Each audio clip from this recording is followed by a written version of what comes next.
আজকের দিনটা ভীষণ স্পেশাল। আজকে আমাদের ষষ্ঠী পূজা শুরু। নমস্কার, সবাই কেমন আছেন? আমরাও ভালো আছি। আর ভালো তো থাকতেই হবে, তাই না? আজ থেকে যে আমাদের পূজা শুরু হয়ে যাচ্ছে। অনেক ভোর ভোর ঘুম থেকে উঠেছিলাম। আমার স্কুল থাক আর না থাক, আমি বেশি বেলা করে বিছনায় ঘুমাতে পারি না। তো অনেক ভোর ভোর ঘুম থেকে উঠে প্রথমে ব্যালকনি খুলে আমি আকাশটাকে দেখেছিলাম এবং চারপাশ দেখেছিলাম। একটা পুজো পুজো ভাব চলে আসছে। আসলে এই যে আমরা যারা সনাতনী, এই পুজোর সময়টার জন্য আমরা একটা বছর অপেক্ষা করি। আর পুজো চলে আসলে মনটা খারাপ হয়ে যায়, কেন জানেন? কারণ মনে হয় পুজো শেষ হয়ে যাবে। এর জন্য যত দূরে থাকে তত ভালো লাগে, এই মনে হয় পুজো আসবে।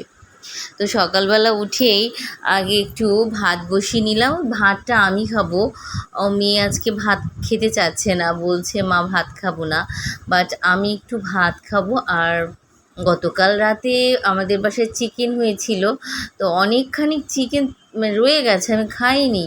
তো ভাবছি ওগুলো একটু গরম করব আর ভাত খাবো, জাস্ট প্লেন ভাত। তো আমার জন্য ভাত বসিয়ে দিলাম।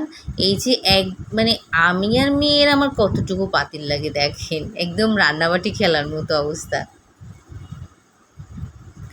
আর মেয়ে বলেছিল যে মা আজকে ভাত খেতে, পরোটা খেতে, কিছু খেতে ইচ্ছে করে না।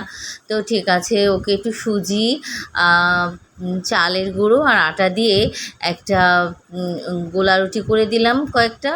আর ডিম ভেজে দিয়েছিলাম। আর আচার ছিল আর ডাল ভর্তা ছিল, বাস।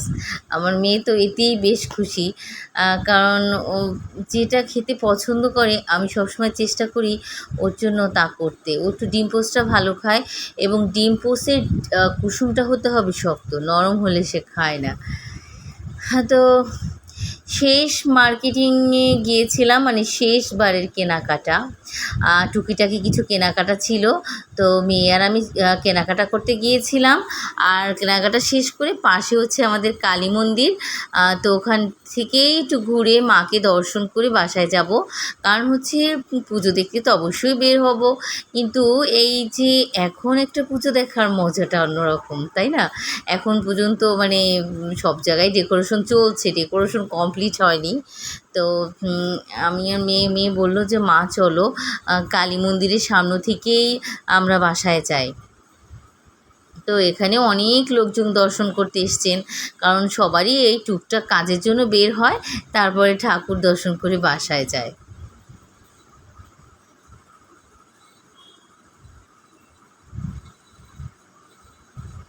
আর এই মন্দিরটা আমাদের কালীবাড়ি, ঝালকাঠি কালীবাড়ি মন্দির। তো যাই হোক, ভিডিওটা আজকে এতটুকুই। সামনে আবার নতুন একটা ভিডিও নিয়ে হাজির হব। এ পর্যন্ত সবাই ভালো থাকবেন, সুস্থ থাকবেন।